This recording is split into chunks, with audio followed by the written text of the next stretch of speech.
நான் முக்கியமா பார்க்குறது என்னன்னா, முதலமைச்சருடைய மாணவர்களுக்கான காலை உணவு திட்டம்.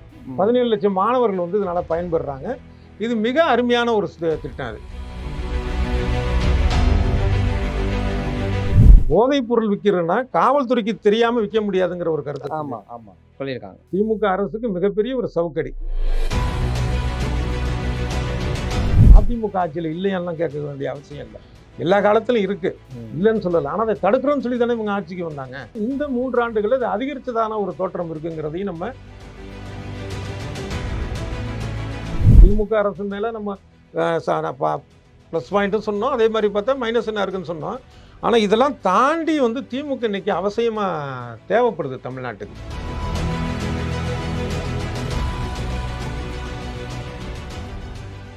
கேள்வி கடைகள் நிகழ்ச்சிக்கு வரவேற்பதில் மகிழ்ச்சி. திமுக அரசு அமைந்து 3 ஆண்டுகள் நிறைவடைந்து விட்டது இந்த மே 7ஆம் தேதியோட. அதோட இந்த 3 ஆண்டுகள் ஆட்சியோட செயல்பாடு, ஸ்டாலின் அரசோட செயல்பாடுகள் எப்படி இருக்கு அப்படிங்கிறது சம்பந்தமா விவாதிப்பதற்காக இணைந்திருக்கிறார் மூத்த பத்திரிகையாளர் டிவி சோமு அவர்கள். வணக்கம். வணக்கம். இந்த 7ஆம் தேதியோட மூன்றாவது ஆண்டு முடிஞ்சு கிட்டத்தட்ட 4ஆவது ஆண்டுல அடி எடுத்து வைக்கிறாங்க. அது கூட ட்விட்டரில் இதெல்லாம் கொண்டாடினாங்க. அந்த தேர்தலுங்கிறதுனால வெளிப்படையாக அவங்க வந்து கொண்டாடலை எதுவும். நீங்கள் எப்படி பார்க்குறீங்க இந்த 3 ஆண்டு திமுக அரசர்? ரொம்ப பெருமையாக அவங்க சொல்லிக்கிறது வந்து வெளிநாட்டு முதலீடுகளை வந்து இழுத்துருக்குறோம் பெரிய அளவில். இப்போ மலேசியா, ஜப்பான் இதிலெல்லாம் கூட வந்து அவங்க முதலீட்டாளர்களுக்கான மாநாடெல்லாம் முதலமைச்சர் ரொம்ப ஈடுபாடோட பண்ணார். அதில் 9.61 லட்சம் கோடி ரூபாய் அளவுக்கு நாங்கள் வந்து பண்ணியிருக்கிறோம். இது மூலமாக 30 லட்சம் இளைஞருக்கு வேலை வாய்ப்பு கிடைக்கும் அப்படிங்கிறத ரொம்ப ஒரு பெருமையாக அவங்க தொடர்ந்து சொல்லிட்டு இருக்கிறாங்க. அவங்க இது போது அதே மாதிரி பார்த்தீங்கன்னா 45 தொழிற்சாலைகளுக்கு வந்து அடிக்கல் நாட்டியிருக்கிறோம். அதில் 27 தொழிற்சாலைகள் செயல்பட ஆரம்பிச்சிருச்சு. இதில் 30,000த்துக்கு மேற்பட்ட இளைஞர்களுக்கு வேலை வாய்ப்பு கிடைச்சிருக்கு. ஆனால் ஒரு ஒட்டுமொத்தத்தில் பார்த்தீங்கன்னா பொதுவாக வந்து இந்த மாதிரியான இந்த வெளிநாட்டு முதலீடு ஒப்பந்தம் அவங்க தொழிற்சாலைலாம் பார்த்தீங்கன்னா 2 கருத்துக்கள் இருக்குது. ஒன்று வேலை வாய்ப்பு, இன்னொரு பக்கம் பார்த்தீங்கன்னா ஒவ்வொருத்தரும் வந்து இங்கே வந்துட்டு இந்த நாட்டுடைய மண்ணை எடுத்துக்கிட்டு மண் வளத்தை, காற்று மாசுபாடு, தண்ணீர் வளத்தை எடுத்துக்கிறாங்க இப்படிங்கிற 2 வித கருத்து இருக்கு. ஆனால் இது முன்னேற்றம்னு எடுத்தால் முன்னேற்றம்னு எடுத்துக்கலாம். விமர்சனத்துக்கு உரியதுன்னா இது எல்லா ஆட்சிக்கும் உரிய ஒரு விஷயமா நான் சொல்றேன். திமுகவுக்கு மட்டும் இல்லை. ஆனால் இது ஒரு முன்னேற்றமாக காட்டப்படக்கூடிய சூழல்ல இவங்க அதை முன்னேற்றம் சொல்லி இது பண்றாங்க. நான் முக்கியமா பார்க்கறது என்னன்னா முதலமைச்சருடைய மாணவர்களுக்கான காலை உணவு திட்டம்.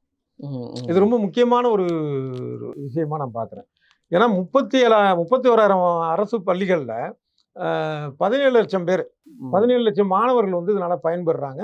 இது மிக அருமையான ஒரு திட்டம் அது.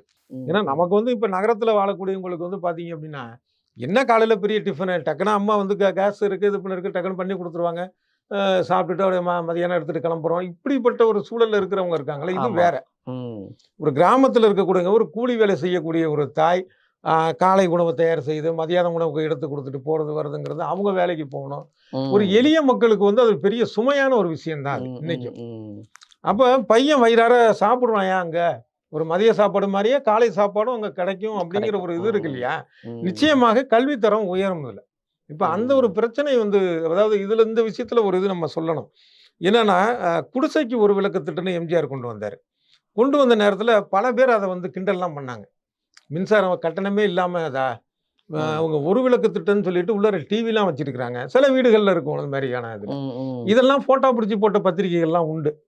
ஆனால் இதை வந்து ஐஏஎஸ் ஆஃபீஸர்கள் சில பேர் எம்ஜிஆர்கிட்ட சொன்னப்போ சொன்னாங்க, ஏன் ஒன்றும் இல்லாதவன் கூட ஒரு டிவி தானே வச்சுட்டு போகிறான் போய் அது வந்து. ஆனால் அதற்கப்புறம் நீங்கள் பார்த்தீங்கன்னா கணக்கு ஒப்பிடுது எப்போ இந்த திட்டம் வந்தது எம்ஜிஆர் ஆட்சி காலத்தில், அதுக்கப்புறம் பார்த்தீங்கன்னா கிராமத்திலிருந்து உயர்கல்விக்கு செல்லக்கூடிய மாணவர்கள் எண்ணிக்கை அதிகரித்தது. இது நிதர்சனமான உண்மை. இது ஏன்னா அவன் வந்து மண்ணெண்ண விளக்கில் படிக்கணும், இல்லை தெரு விளக்கில் படிக்கணும். ஸோ ஒரு படிப்பே சுமையாக இருந்த ஒரு சூழல் போய் வந்ததுனால இது எதிர்பாராமல், அதாவது எப்படின்னா ஒரு அவர் நினைச்சது வந்து ஒரு வாழ்க்கை தரம் உயரட்டும் பொதுவாக சிந்திச்சிருக்கலாம். அதை தாண்டி கல்விக்கு அவ்வளோ ஒரு பெரியதாக இருந்தது. அதே மாதிரி இந்த உணவு விஷயம் இருக்கு இல்லையா, இது ஒரு பெரிய மாற்றத்தை ஏற்படுத்தும் வருங்காலத்தில். கிராமப்புற மாணவர்கள் கல்வியில் இன்னும் ஈடுபடக்கூடிய, உற்சாகமாக ஈடுபடக்கூடிய ஒரு விஷயத்தை கொண்டு வரும். இதை பெரிய அளவில் அதை நம்ம பாராட்டி நம்ம சொல்ல வேண்டிய விஷயம் உங்களுடைய சாதனை. அதே மாதிரி மகளிருக்கு 1000 உதவித்தொகை, மாணவர்களுக்கான உதவித்தொகை இதெல்லாம் நிறைய ஆமா. போயிட்டு இருக்கு. மாணவ, மாணவிகளுக்கான ரூ. 1000 அரசு பள்ளிகள்லே ம். 6வதுல இருந்து படிச்சு அவங்க கல்லூரிக்கு போனாங்கன்னா, அவங்களுக்கு ரூ. 1000 அப்படிங்கிறது ம். மாணவர்களுக்கான திட்டத்த வரவேற்கிறேன். அதே நேரத்தில என்ன பொறுத்தளவு வந்து பார்த்தீங்கன்னா, குடும்பத் தலைவர்களுக்கு ரூ. 1000 அப்படிங்கிறது வந்து ஒரு சரியான திட்டமா எனக்கு தெரியல. ம். ம். ஏன்னா, இதுல வந்து இதுக்கு ஒதுக்கக்கூடிய நிதி மாதம், மாதம் சரி வருஷத்துக்கு பார்த்தீங்கன்னா, பல கோடி ரூபாய் ஆகுது. ஆமா. இப்போ ஒரு சமுதாயத்தில நீங்க மறுபடியும் பணத்த கொட்டுனீங்கன்னா, விலைவாசி தான் ஏற செய்யுமே தவிர, அடிப்படையான ஒரு பொருளாதார விஷயம் அது. ம். ஒரு பொருளா நீங்க குடுக்குறதுக்கும், பணமா குடுக்குறதுக்குமான வித்தியாசங்கள் இருக்கு. ம். ம். நீங்க பணமா குடுக்குறப்ப என்ன, அதுக்கேற்ற விலைவாசி ஏறும். ம். அவ்வளவுதான். தவிர இது எந்த அடிப்படையில குடுக்குறாங்க அப்டின்னா, எந்த ஒரு அடிப்படையுமே இல்லாம பெண்களுக்கான ஒரு விஷயம் சொல்றாங்க இது மாரி இது இந்த கட்டுப்பாடு இருக்கு, அந்த கட்டுப்பாடு இருக்குன்னு. ஆமா. ஆனா அது தேவையில்லாத ஒரு விஷயங்கிறது தான் என்னுடைய ஒரு கருத்து. அதனால இத ஒரு ம். சாதகமாவோ, பாதகமாவோ நான் பார்க்கல.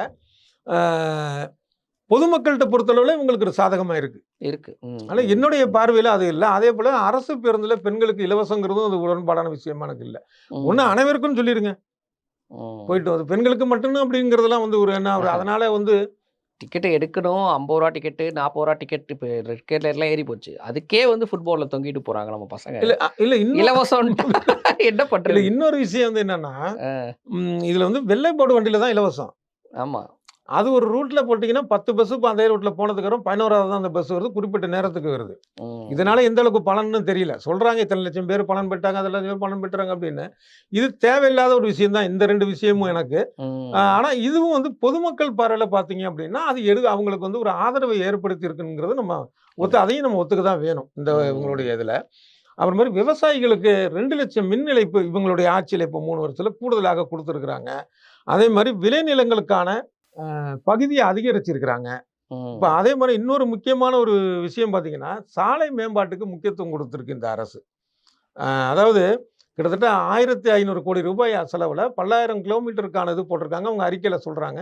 இது ம். ஒரு கிராமத்தினுடைய முன்னேற்றத்துக்கு முக்கியமான ஒரு விஷயம். ஏன்னா சாலை வசதிங்கிறது ஒரு அடிப்படையான விஷயம். மின் ஆமா. வசதி மாரியான ஒரு விஷயம். இதுலலாம் இவங்க வந்து பண்றாங்க. அதே மாரி வந்து பார்த்தீங்கன்னா, பாலிடெக்னிக் நெறைய தொறந்திருக்கிறாங்க. ம். இதெல்லாம் வந்து கல்வி ரீதியான ஒரு விஷயங்கள எப்பயுமே அது திமுக அரசு கல்வி ரீதியான விஷயங்கள்ல இருக்கும். அந்த இது அது மாரி நகைக்கடன் தள்ளுபடி, அது விவசாயிகளுக்கான ஒரு விஷயமா தான் அதில நம்ம பார்க்க வேண்டியதா இருக்கு. அதேபோல அ ம். கிட்டத்தட்ட 5,500 கோடி ரூபாய் அளவுக்கான கோயில் நிலத்த வந்து ஆக்கிரமிப்புலருந்து மீட்டிருக்காங்க. மீட்டுருக்காங்க. இது ம். மிகப்பெரிய ஒரு விஷயம். அது குறிப்பா அறநிலைத்துறை அமைச்சர் சேகர்பாபு அவர்கள ரொம்ப அவர் ஒவ்வொரு நடவடிக்கையும் பாராட்ட வேண்டிய ஒரு விஷயமா இருக்கு. அதாவது 1000 கோயிலுக்கு குடமுழுக்கு பண்ணியிருக்கிறாங்க. ம். ஆமா. மிகச் சிறப்பான நிர்வாகமா அவர் பண்ணிட்டு இருக்கிறார். இந்த அறநிலையத்துறை அமைச்சர் சேகர் பாபு. ம். முக்கியமா வந்து என்னன்னா, இந்த சிதம்பரம் கோயில் விஷயம் இப்ப கொஞ்சம் அத பத்தின செய்திகள் குறைவா இருக்கு. ஆனா, அதுல தொடர்ந்து நியாயத்துக்காக போராடிட்டு இருக்கிறாரு. தமிழ்நாடு அரசு போராடுது. மு.க. ஸ்டாலின் தலைமையில் இவரு சேகர் பாபு அவருடைய அந்த சிதம்பரம் தீட்சிதர்களுடைய அநியாயத்துக்கு எதிரான அவருடைய போராட்டத்தெல்லாம் ரொம்ப சிறப்பா வந்து சட்ட ரீதியான போராட்டங்கள் பண்ணிட்டு இருக்கிறாங்க. நம்மளும் அதுக்கு துணை நிற்கணும். ம். அந்த அளவுக்கு ம். பண்றாங்க. ம். இப்படி ம். பாராட்ட வேண்டிய விஷயங்கள் நெறையா இருக்கு. கீழடி. ஆமா. அதுல இவங்களுடைய இது அங்க அருங்காட்சியகம் அமைத்தது. ம். இது மாரியான ஒரு விஷயங்கள கலைஞர் நூலகம், அவர் பெயரிலான ஆமா. நூலகம். இந்த மாதிரியான ஒரு விஷயங்கள் எல்லாமே பாராட்ட வேண்டிய விஷயங்கள் இருக்கு. ம். ஆனா அதே நேரத்துல ஆன்டி இன்கும்பன்சியும் நெறைய இருக்குன்னு ஆ எதிர்க்கட்சிகள்லாம் சொல்றாங்களே. தேர்தல் எதிரொலிச்சிருக்குமா? ஆமா.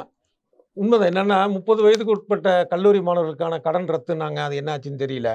அப்புறம் ம். எல்பிஜி கேஸ் சிலிண்டருக்கு வந்து ரூ. 100 மானியம் அளிக்கப்படும் அப்டின்னாங்க. ஆமா, அப்புறம் புதிய ஓய்வூதிய திட்டம். அதுவும் ஒண்ணு ஆமா, எல்லாம் தேர்தல் அறிக்கையில அவங்க சொன்னது. ஆமா. இது எல்லாத்த விட மனசுக்கு ரொம்ப சிரமமா இருக்கிறது வந்து, அந்த சிறப்பு ஆசிரியர்கள்னு சொல்றாங்கல்ல, அந்த ஓவிய ஆசிரியர்கள் இந்த மாரி அவங்க தற்காலிக பணியில இருக்கிறவங்கள வந்து, ஆமா.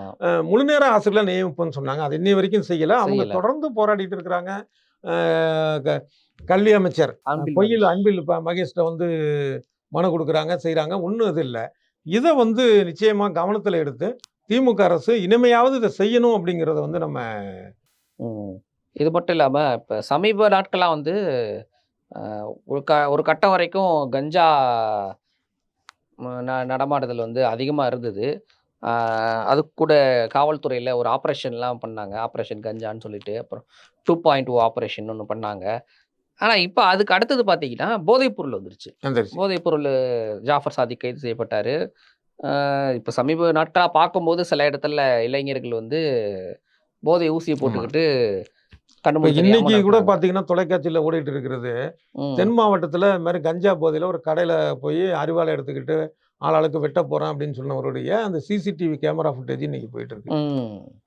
இது ஏதோ ஒரு ஊரில் தொடர்ந்து நம்ம செய்தித்தாளில் பார்த்துட்டு தான் இருக்கிறோம். மாணவர்கள் முதற்கொண்டு கஞ்சா போதையில் இருக்கிறாங்க. விதவிதமான கஞ்சா, அதாவது ம். விதவிதமான போதைப் பொருள். கஞ்சான்னு இல்லை, விதவிதமான பொருள். ஆமா. ஏதோ சாக்லேட்டில் இருக்குங்கிறாங்க, ஒவ்வொரு விஷயமா ஏதோ லிக்விட் மாதிரி இருக்கு, முகக்குள்ள மோந்துக்கிறாங்கங்கிறாங்க.